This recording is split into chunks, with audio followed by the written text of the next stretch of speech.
This is Naren और आज मैं फिर आपके सामने हूँ एक नए टॉपिक के साथ। आज हम ज्योग्राफी में बात करने वाले हैं देशांतर रेखाओं के। पिछले हमने टॉपिक ज्योग्राफी में बात की थी अक्षांश रेखाओं के बारे में, काफ़ी डिटेल में बात की थी।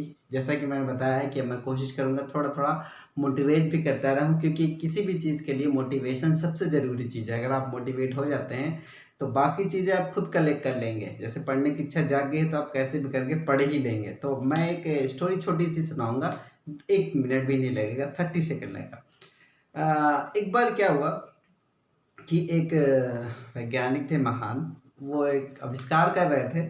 तो उनसे आविष्कार हो नहीं पा रहा था और ये फेल होते जा रहे थे। 2 3 4 साल 5 साल फेल हुए, यहाँ तक कि उन्होंने लगभग 2000 अटेम्प्ट किए और वो फेल होते गए और वो सक्सेस नहीं हुआ जो वो आविष्कार करना चाह रहे थे। तो एक वैज्ञानिकों की सभा हुई, ठीक है। तो वैज्ञानिकों की सभा हुई तो वहाँ पे लोगों ने उनका खूब मजाक उड़ाया कि वो जो इन्वेंशन करना चाह रहे थे वो एक, समझ लीजिए, वो अकल्पनीय था कि उसके बारे में सोचा भी नहीं जा सकता। तो एक उनके मित्र ने ही कहा कि देख, अरे आप तो 2000 बार, मतलब क्या सीखा आपने कि 2000 बार बताइए, अब आपसे बनेगा नहीं। तो उस वैज्ञानिक ने कहा कि मैंने 2000 तरीके सीखे जिससे कि वो मेरा आविष्कार नहीं बनेगा।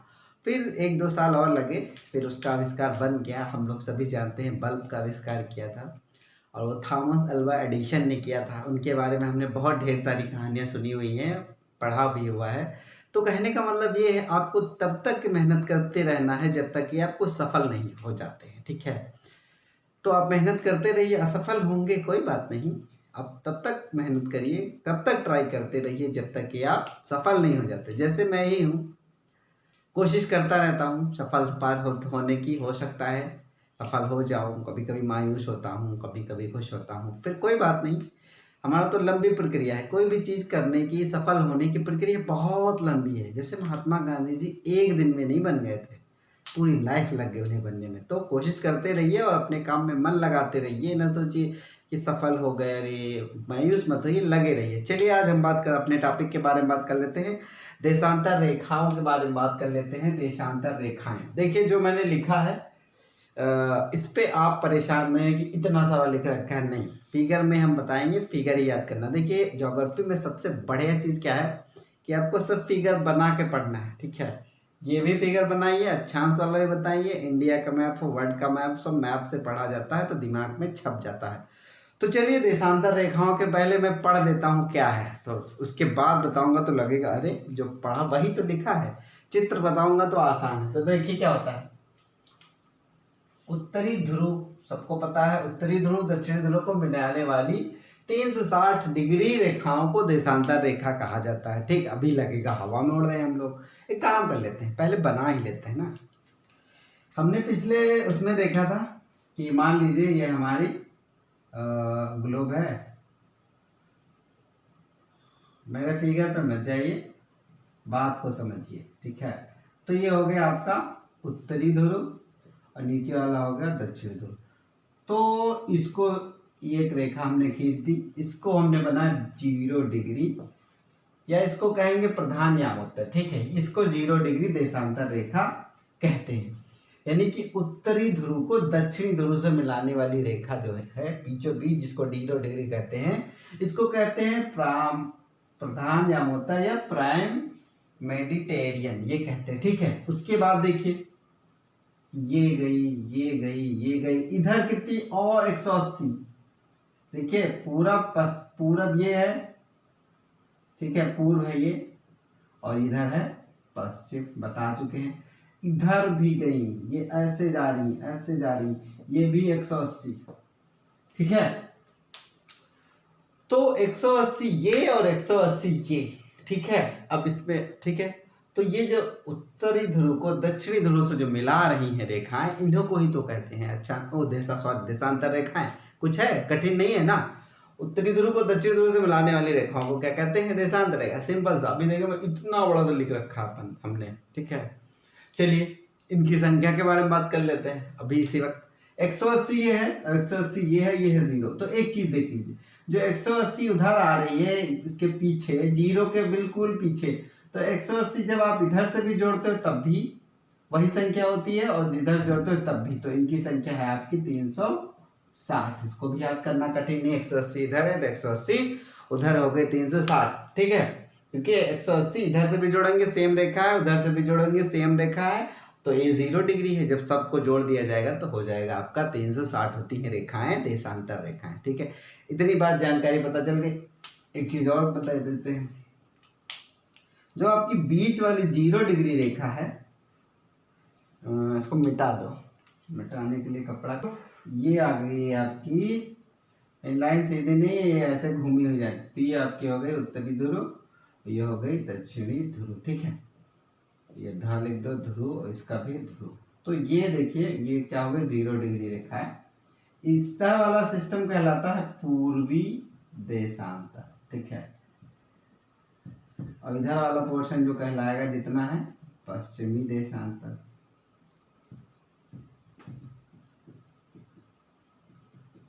ये चीज क्लियर है, ठीक है।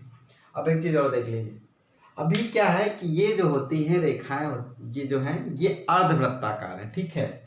ये जो आपको दिख रहा है ये ऐसे ही मिली है, ना कि इसके पीछे नहीं है कुछ। ये रेखा जितनी दिख रही है इतनी ही है, ना कि ये पूरी आर पार नहीं है। तो ये अर्धवृत्ताकार है, ठीक है। अब एक चीज और देख लीजिए, ये जितनी भी रेखाएं हैं जो हम ये खींचते चले जा रहे हैं, ये जाके एक ही बिंदु पे मिल रही है। का मतलब ये है कि यहाँ पे जो दूरी सबसे ज्यादा है हमारी, यहाँ कौन सी रेखा होती है, विषुवत रेखा, हमने अक्षांश रेखा। तो यहाँ पे जो दूरी मैक्सिमम होती है इनके बीच की दूरी होती है 111 किलोमीटर, ठीक है। यानी कि विषुवत रेखा पर देशांतर रेखाओं के बीच की जो दूरी होती है वो मैक्सिमम होती है।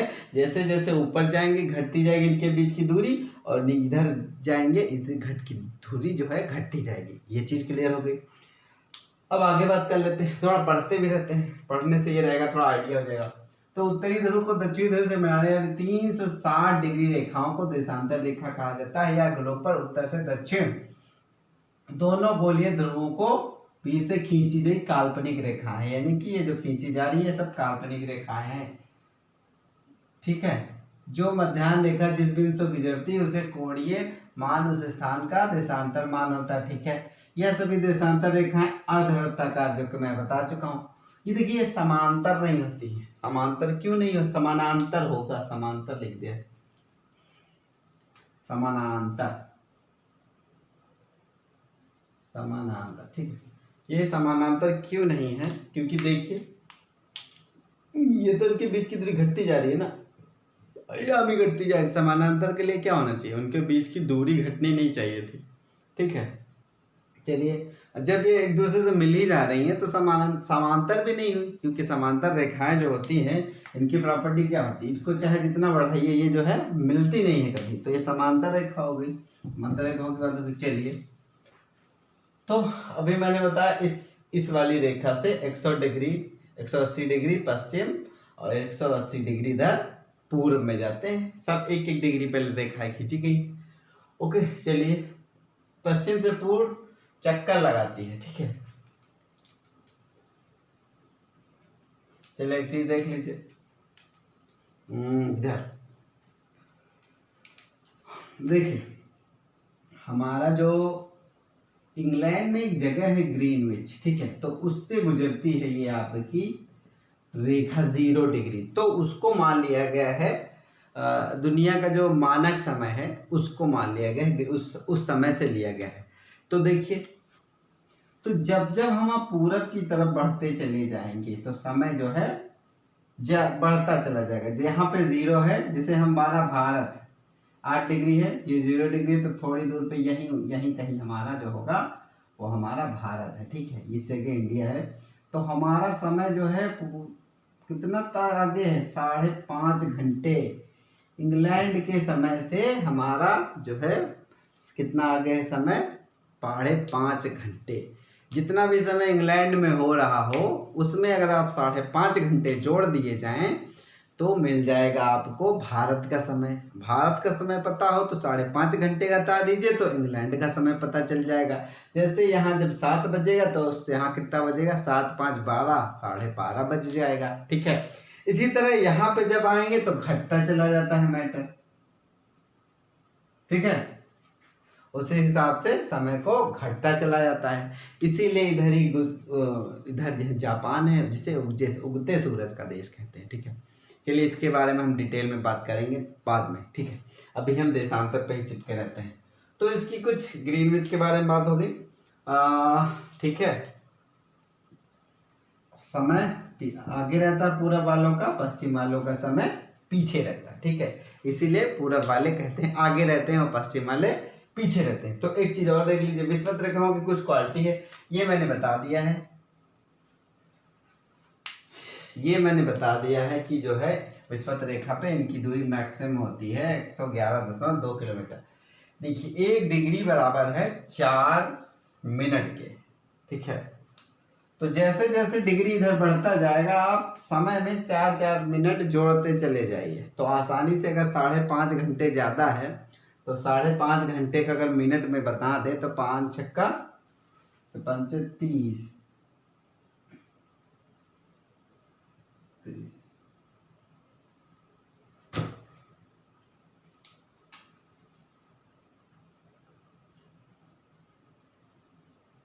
भाग कर लीजिए, आपको पता चल जाएगा कितने डिग्री पे है।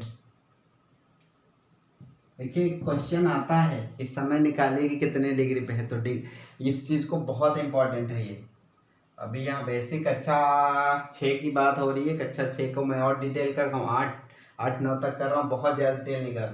तो अगर आपको डिग्री पता है तो आप भाग कर दीजिए 4 से, तो पता चल जाएगा समय कितना समय जुड़ना चाहिए। या तो आपको समय पता है, आप भाग कर लीजिए, पता चल जाएगा। ठीक है, आप इस चीज़ से पता कर सकते हैं कि कितने डिग्री पे है या कितने समय आगे है या फिर पीछे है। चलिए भारत की बात कर लेते हैं। अभी भारत का जब मैप पढ़ाऊंगा तो डिटेल में बताऊंगा। अभी फिलहाल मैं इतना बता सकता हूँ, भारत की जो रेखा है, मानक रेखा समय निर्धारण वाली, वो इलाहाबाद जो कि प्रयागराज हो चुका है, वहाँ एक नैनी है, नैनी जगह है, 82.5 डिग्री वहाँ से गुजरती है, उसी से भारत के समय का निर्धारण होता है। फिर भी देखिए भारत का समय का निर्धारण होता है तो देखिए आसाम और गुजरात के समय में कितने का अंतर है, देख लीजिए 1 घंटा 45 मिनट का अंतर है। कभी कभी असम वालों को ये दिक्कत होती है कि देखिए जब 10 बजे का समय होता है, खासकर सेंट्रल के कर्मचारियों का, तो वहाँ तो इतनी दोपहर हो जाती है क्योंकि वो लोग बहुत आगे चल रहे होते हैं, वहाँ तो 12:30 बजे जाते हैं।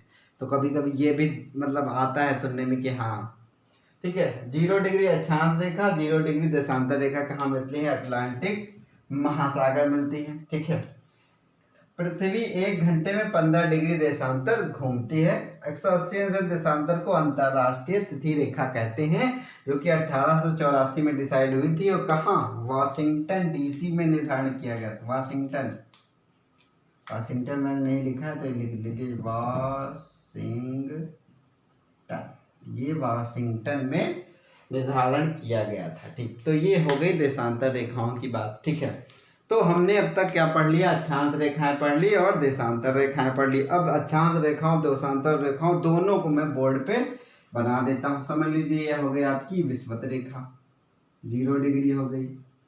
ये समझ लीजिए 23.5 डिग्री गुजरी, और ये नीचे भी गुजरी 23.5 डिग्री, ये गुजर गई 66.5 डिग्री, और ये भी गुजर गई 66.5 डिग्री। ठीक है, ये हो गया, ये हो गया, ये हो गया। ठीक है, तो हमारा भारत कहाँ है, ये आपकी है 0 डिग्री। ठीक है, तो अब भारत को ढूंढते हैं, कहाँ है हमारा भारत। देखिए क्या है, 23 डिग्री, ये आपकी है कौन सी, ये आपकी है 0 डिग्री। ठीक है, तो भारत कहाँ है, यहाँ पे है, गुजरात से गुजरती है, यहाँ समझ लीजिए गुजरात है, और ये 8 डिग्री नीचे से है, ऐसे यहाँ पे ऐसे ऐसे करके ऐसे कुछ यहाँ पे भारत है। ठीक है, भारत कहाँ है, इससे मैं इसलिए बता रहा हूँ क्योंकि कभी कभी प्रश्न पूछ लिया जाता है कि भारत कौन से अक्षांश में है, कौन से गोलार्ध में है, तो कब बता जाएगा उत्तरी गोलार्ध में। कभी कभी देशांतर पूछा जाता है। ठीक है, तो देशांतर में क्या होता है,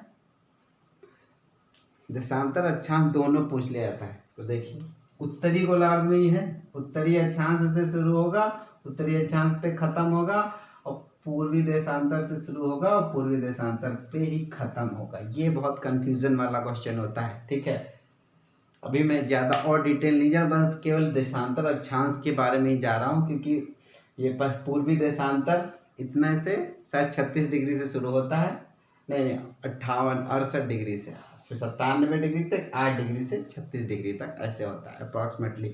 ठीक है, तो कहने का मतलब ये है कि जब देखा जाएगा तो पूर्वी देशांतर होगा ये इधर वाला पोर्शन, ये यहाँ से ये जो पूर्वी देशांतर, ये उत्तरी अक्षांश, ये दोनों ऐसे पूछा जाता क्वेश्चन। ठीक है, तो इसके बारे में हमने बता दिया है। और कर्क रेखा भारत के बीचों बीच से होकर गुजरती है। ठीक है, चलिए ये क्वेश्चंस हो गए, बाकी फिर मिलूंगा।